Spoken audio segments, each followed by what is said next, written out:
Buenas tardes. ¿Sí me escuchan? Sí, sí, perfecto. Bien. Buenas tardes con todos los presentes. Voy a hablarles acerca de la ivermectina. Es un antiparasitario correctamente utilizado frente al SARS-CoV-2. Primero, agradecer la oportunidad de estar aquí presente con esta charla.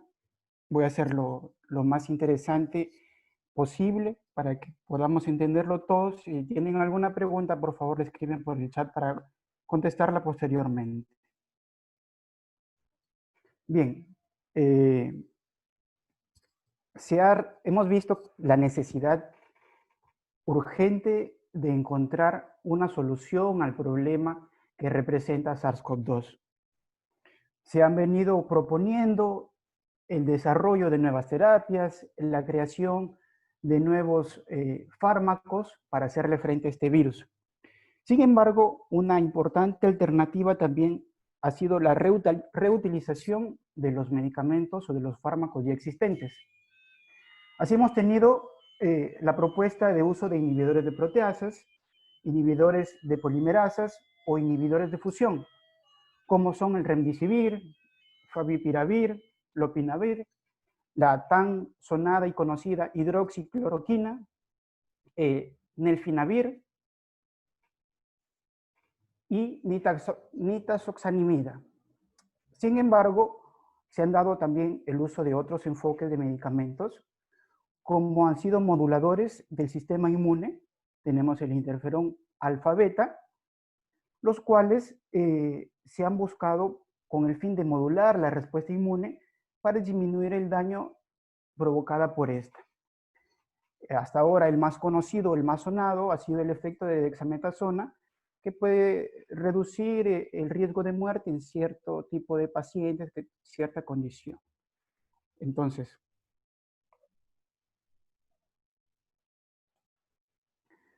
fue recién a partir de los primeros días de abril cuando comenzó a sonar ivermectina como una alternativa.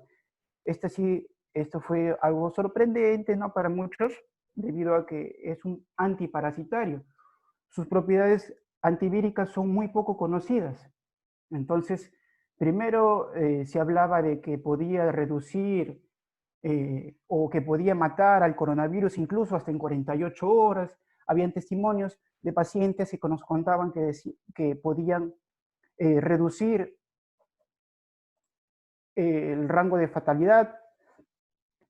Poco a poco, con el transcurrir de los días, incluso fue ya instituciones públicas, centros de salud, hospitales, los que recomendaban el uso de este fármaco. Entonces, estábamos hablando de la utilización de un fármaco de manera empírica.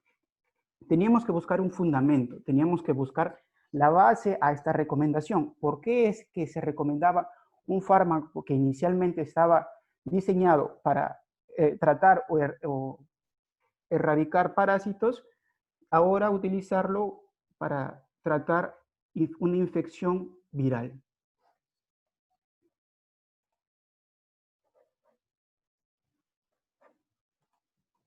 Entonces, hablemos un poco acerca de la ivermectina. La ivermectina es un derivado semisintético de las avermectinas. Este tipo de fármacos pertenecen a la clase de lactonas macrocíclicas. Fueron utilizadas a partir del año 70, de la década del 70, donde fueron aisladas de Streptomyces avermitilis, ¿no? Posteriormente ha sido aproximadamente en 1996 aprobado por la FDA como un antiparasitario de amplio espectro, encontrando actividad para enfermedades como filariasis, estrongiloidosis, oncocercosis, escabiasis y pediculosis principalmente. Entonces, ¿cuál es el mecanismo de acción de este antiparasitario? Actúa a nivel de los canales de cloruro activados por glutamato, ¿no? Como podemos ver acá, esta es una representación de este tipo de canales.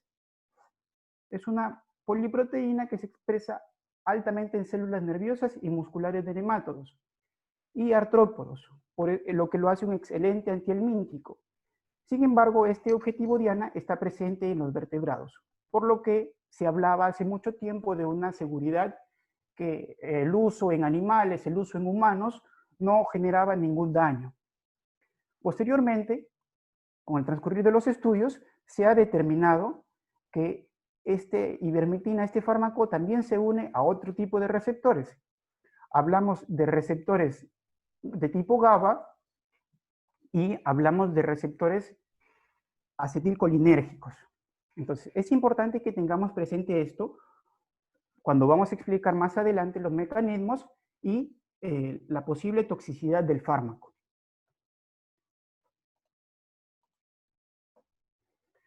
Entonces, planteamos, ¿la ivermectina realmente es un tratamiento eficaz? ¿Qué necesitamos para poder hablar de un tratamiento eficaz?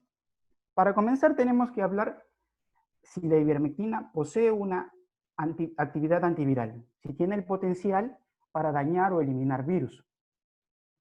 Así como tenemos que hablar acerca del posible mecanismo de acción de este potencial. Es importante mencionar que la ivermectina, como ya he mencionado, es importante para los parásitos, pero también se le ha estudiado para otros fines. Por ejemplo, la ivermectina es un importante quimioterapéutico y antimitótico en potencia. Se ha determinado que puede dirigirse a determinadas vías que regulan la proliferación y metástasis en cáncer de tipo de colon, piel e incluso próstata. Así como se ha determinado también su actividad antibacteriana, principalmente frente a clamidia y micobacterium. Entonces, ya vemos cómo la ivermectina va ampliando su campo de uso, su campo de aplicación. Se ha realizado una revisión sistemática acerca de la actividad, del efecto antiviral o del potencial antiviral que representa ivermectina para virus, sean ARN o ADN. Si hablamos de virus de tipo ARN, encontramos principalmente a los flavivirus, representados por virus de la fiebre amarilla, virus del Zika, encefalitis equina venezolana, virus del Nilo occidental, el virus del dengue, desde el subtipo 1, 2, 3 y 4, el virus de la encefalitis japonesa, el virus de la encefalitis transmitida por garrapatas, así como también virus de chikungunya, influenza A, el VIH de tipo 1, el virus Hendra, virus del síndrome respiratorio y reproductivo porcino, estos mediante estudios in vitro, ¿sí? Y mediante estudios in vivo y al mismo tiempo in vitro al virus de la enfermedad de Newcastle. En cuanto a los virus de ADN, encontramos un campo más reducido. Hablamos de herpes bovino 1, parvovirus del cangrejo de río, herpes virus equino tipo 1 y poliomavirus BK. Estos mediante estudios in vitro. Y estudios in vitro e in vivo también, circovirus porcino 2 y virus de la pseudorrabia. Entonces, ya hemos visto que está claro que hay evidencia de un potencial antiviral de ivermectina. Entonces, es debido a esto que hemos planteado o hemos encontrado mecanismos o teorías de cuál sería el mecanismo de acción para estos virus. Hablamos en primer lugar de la interrupción en el transporte nuclear de proteínas virales. Este mecanismo es uno de los más conocidos, ya que estuvo presente o fue el mecanismo planteado por Cali y colaboradores, quienes fueron los principales promotores del uso de ivermectina contra SARS-CoV-2. Ellos utilizaron o realizaron un estudio donde infectaron líneas celulares con SARS-CoV-2 y estas las trataron con ivermectina en una concentración de 5 micromolar durante 3 días. Entonces, luego de 48 horas, aquí podemos observar los gráficos, luego de 48 horas se observó una reducción de 5.000 veces menos de ARN viral. Entonces, para los autores, ¿qué significaba esto? Que el tratamiento con ivermectina resultaba en la pérdida efectiva de todo el material viral, determinando una concentración de inhibición 50 de 2 micromolar para el tratamiento en las condiciones antes mencionadas. Entonces, ya encontramos un estudio que nos demuestra el potencial antiviral frente a SARS-CoV-2.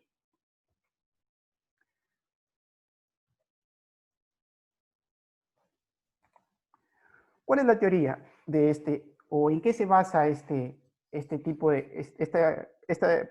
potencial en la interrupción de proteínas? Ciertos virus ARN envueltos, como son de las familias mencionadas, dentro de ellas Coronaviridae, requieren proteínas estructurales que están localizadas o se encuentran en el núcleo y o nucleolo de las células que infectan. Entonces, para ello, la única vía de transporte que pueden utilizar dentro y fuera del núcleo es mediante complejo de poros nucleares, también conocidos como NPC. Este complejo de poros nucleares está mediado por miembros de la superfamilia de importinas, las tan conocidas importinas, que son proteínas transmembrana, las cuales reconocen secuencias de localización nuclear o secuencias de exportación nuclear. Es decir, pueden ingresar o retirar proteínas del núcleo. Estas importinas están mediadas por el más conocido heterodímero importina alfa beta 1, el cual está compuesto por dos unidades, la importina alfa y la importina beta 1, ¿no? Es un heterodímero compuesto por estas dos unidades, ¿sí?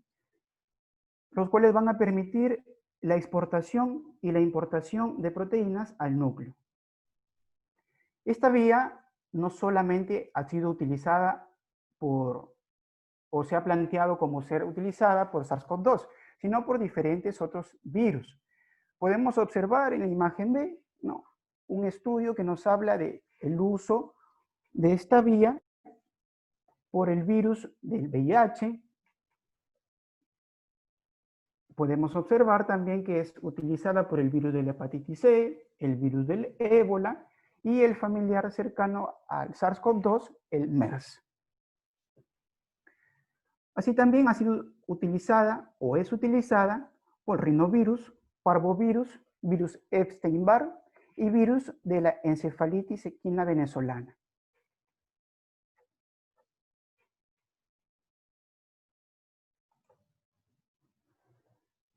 Entonces, debido a lo antes comentado, se ha sugerido que la ivermectina puede ser eficaz al bloquear el transporte nuclear de la proteína N del SARS-CoV-2.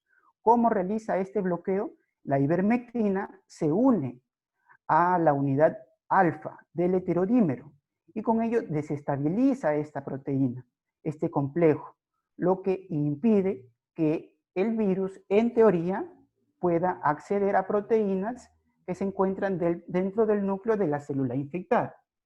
Entonces, ¿de qué proteínas hablamos? Mediante estudios en el SARS-CoV-1, el miembro más cercano o más afín al SARS-CoV-2, se ha observado que hablamos de la proteína N. Esta proteína N es la proteína nucleocápside, la cual está implicada en importantes funciones de replicación, ensamblaje, gemación y liberación de las partículas virales.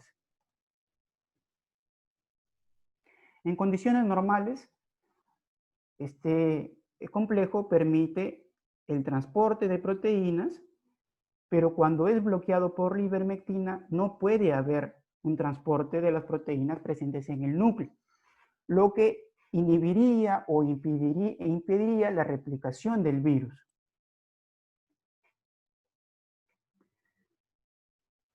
Esta proteína N es un poco polémica debido a que existen ciertos estudios que la mencionan, se encuentra dentro del núcleo.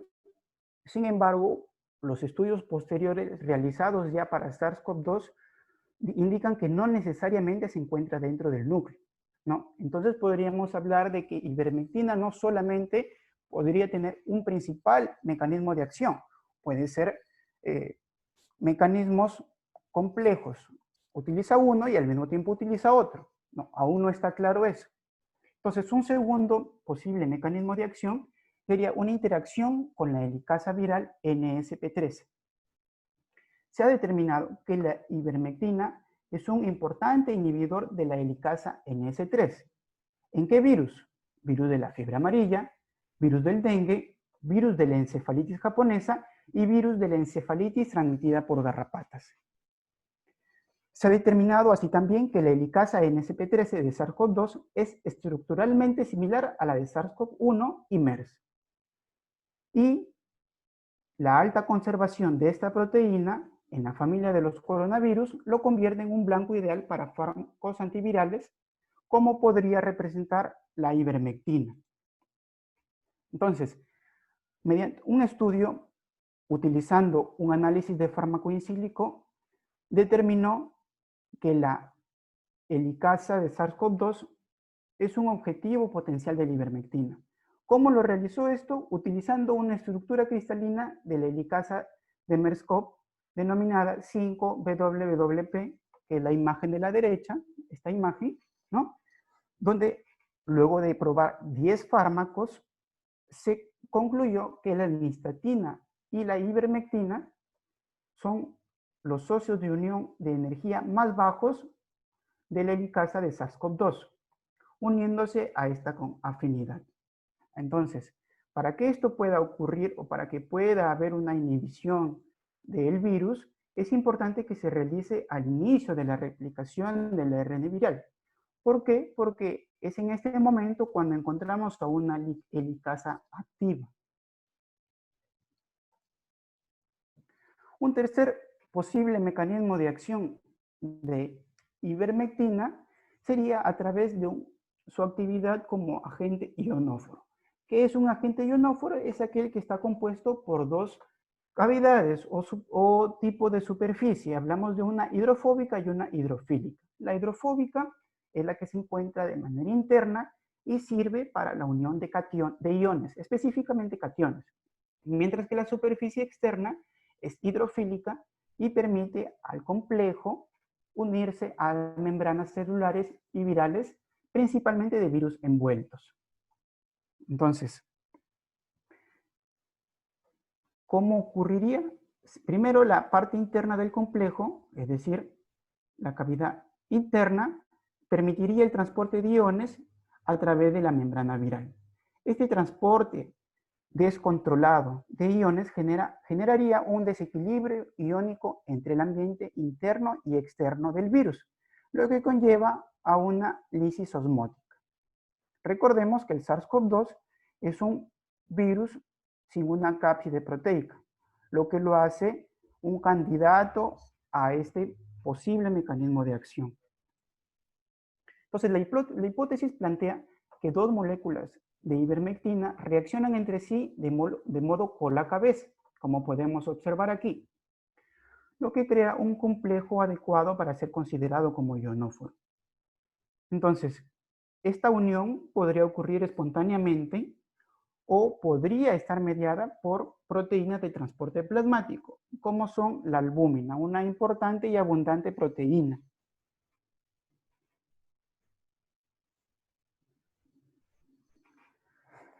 Otro de los posibles mecanismos de acción se trata de la hipótesis nicotínica y su efecto como modulador alostérico positivo.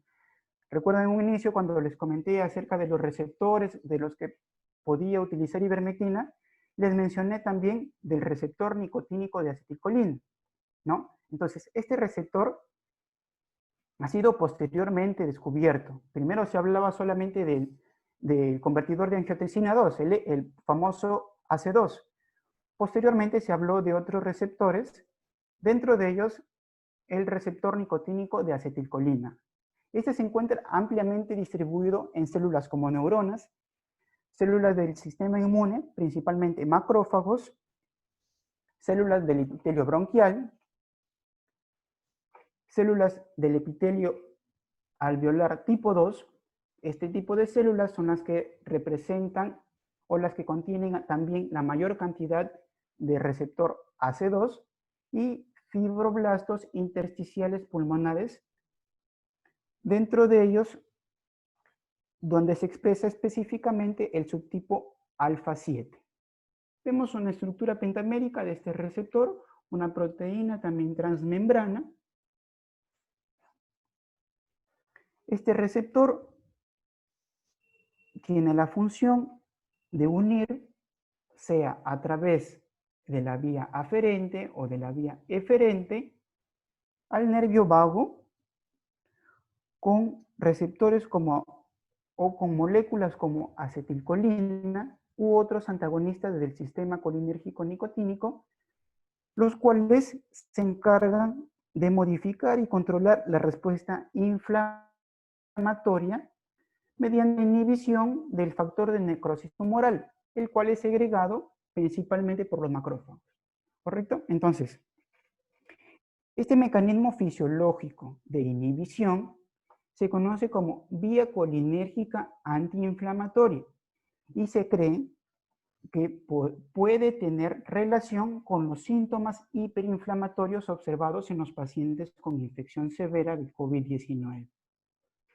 Entonces, se ha formulado que agentes moduladores nicotínicos como la ivermectina podrían actuar como antagonistas competitivos del receptor al restaurar la función comprometida del sistema colinérgico nicotínico. De este modo, restablecerían o harían una restauración de la respuesta inmunológica en los casos de infección severa o en los casos de COVID grave.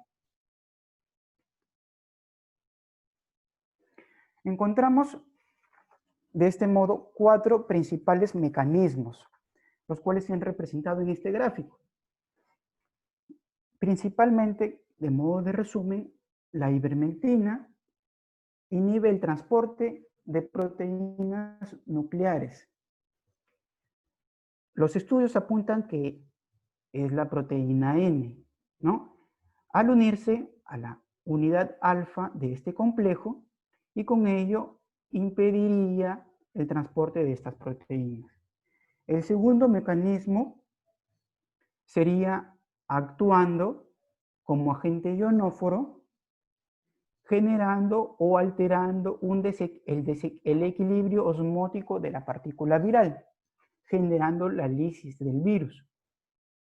Un tercer mecanismo nos habla de su actividad como inhibidor de la helicasa MSP3, con la consecuente interrupción de la replicación viral. Y como cuarto mecanismo planteado, hablamos de el agente antagonista competitivo del receptor acetilcolinérgico, lo que conlleva a una modificación de la respuesta inmune. Entonces, nos damos cuenta que base teórica existe. Estos mecanismos o teorías que les he comentado se han planteado en base a estudios in vitro, estudios que se han realizado en condiciones controladas de laboratorio. Sin embargo, nos encontramos con un uso exagerado y una medicación de la ivermectina en base a o mejor dicho, con una base empírica solamente. ¿Por qué con una base empírica? Porque son estudios, como repito, in vitro. Estudios in vivo existen, pero son escasos con otros virus. Aún no se han realizado estudios in vivo con ivermectina, lo que nos deja muchas interrogantes. ¿Respecto a qué campos? Respecto al campo de la farmacocinética y farmacodinámica de la ivermectina.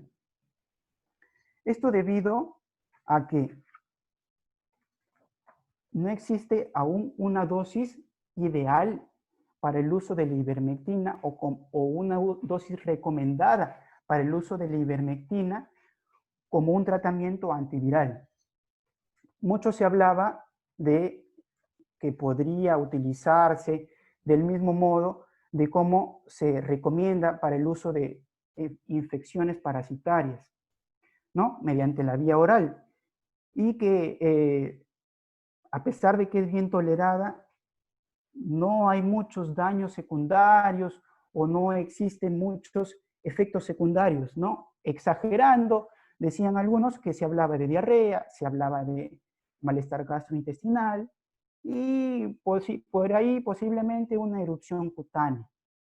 Sin embargo, el estudio de Cali nos deja una duda muy importante debido a que, como les comenté, las dosis mencionadas están muy por encima de la dosis recomendada, ¿no? La dosis mencionada por el estudio de Cali nos habla de una concentración 50 veces mayor de la recomendada como su uso para enfermedades parasitarias. Esto puede llevar a daño hepático y neurológico como principales consecuencias de toxicidad. Me imagino que habrían escuchado, porque se hizo muy mediático, el tema de daño hepático, gente que utilizaba la ivermectina como profiláctico, lo utilizaba 5 días, 7 días, hasta 10 días, y luego llevaban a urgencias, llegaban a emergencia con problemas hepáticos. Esto era lo más común. Sin embargo, como les mencioné, estudios posteriores de la ivermectina han hablado de que utiliza también como receptor al GABA de tipo A. Este receptor GABA ya está presente en los vertebrados, está presente en los animales y en el hombre. Generalmente las concentraciones con las que se utiliza ivermectina como antiparasitario no representan una amenaza o una advertencia para que pueda haber un daño neurológico porque son muy bajas. Pero es importante mencionar que en pacientes de COVID grave o en pacientes con COVID-19 que ya se encuentran en UCI, esos pacientes ya presentan un daño en la barrera hematoencefálica, por lo que la ivermectina ya puede penetrar esta barrera y tener contacto y unirse con este tipo de receptores, lo que produciría daño neurológico. Han habido también reportes de convulsiones, pacientes que llegaban en coma a la unidad de emergencia debido a un uso desmesurado, un uso descontrolado y sobre todo un uso no medicado de la ivermectina. Es importante mencionar que pueden haber, como con todo fármaco, interacciones farmacológicas. Se ha encontrado que pueden producir problemas de coagulación y hemorragia en pacientes o en personas que consumen medicamentos anticoagulantes, ¿no? Es por eso que con la presente charla o el presente trabajo que se han mencionado, nosotros brindamos un punto de vista objetivo de los mecanismos por los que podría haber cierta actividad antiviral de ivermectina, más no estamos recomendando ni prohibiendo su uso, ¿no? Es necesario posteriores estudios, tanto in vivo como los tan conocidos estudios o ensayos clínicos. Adicional al trabajo, he creído conveniente comentar acerca de los estudios que se vienen realizando para ivermectina. Esta información la pueden encontrar en la página de Clinical Trials. Hasta la fecha, hasta el día de hoy, se vienen realizando 44 estudios o ensayos clínicos de ivermectina. Muy pocos de estos ensayos, creo que uno o exagerando dos de estos ensayos se encuentran completados. Pero ¿cuál es la característica de estos ensayos? Que son de tipo de intervención u observacionales. Es decir, se han aplicado a grupos y se ha visto si en este grupo hay una mejoría o dejan de tener síntomas relacionados con COVID. Mas no se ha podido determinar si el fármaco en este tipo de estudios es realmente eficaz, ¿no? Por lo que son necesarios estudios clínicos apropiados para demostrar si existe eficacia y para probar la seguridad de ivermectina como un tratamiento para el COVID-19. Es importante mencionar una situación muy similar que ocurrió con el brote de ébola del 2014, donde hubieron más de 30.000 contagios, se probaron muchos medicamentos, dentro de ellos la tan sonada cloroquina o hidroxicloroquina, remdesivir. Sin embargo, el brote terminó y luego de 6 años no se ha podido aún determinar un fármaco eficaz para este virus. Entonces, con lo que les menciono, debemos ver que es necesario una transición de lo empírico mediante ensayos in vitro, mediante ensayos in vivo y mediante ensayos clínicos generar evidencia, ¿no? La tan famosa por ahora la pandemia llamada medicina basada en la evidencia, que nos permite una toma de decisiones adecuada. La conclusión del estudio es que existe el fundamento necesario para motivar la investigación y proponer ensayos clínicos que permitan usar ivermectina frente a SARS-CoV-2. Recomendamos que este tipo de estudios clínicos sean aquellos estudios que tienen controles aleatorizados, con ciego simple o doble ciego, y donde hayan criterios de exclusión claramente definidos. No se trata de la recomendación de ciertos expertos o a partir de testimonios que se deba aplicar ivermectina. Si nosotros verificamos nuestra pirámide de la evidencia, una pirámide bastante práctica, bastante entendible, nos habla que la opinión de expertos, el reporte de casos y los testimonios son el nivel más inferior cuando hablamos de evidencia. Luego de esto tienen que venir estudios de corte, estudios observacionales o estudios de intervención, como son los que les he mencionado. Luego de esto tienen que venir los ensayos clínicos controlados, que vienen a ser una de las etapas posteriores o una de las categorías que tienen mayor fuerza, mayor evidencia para recomendar el uso de cualquier fármaco. Todas estas recomendaciones son importantes para reducir en la medida de lo posible los sesgos y con esto obtener resultados válidos que nos permitan una toma de decisiones adecuada.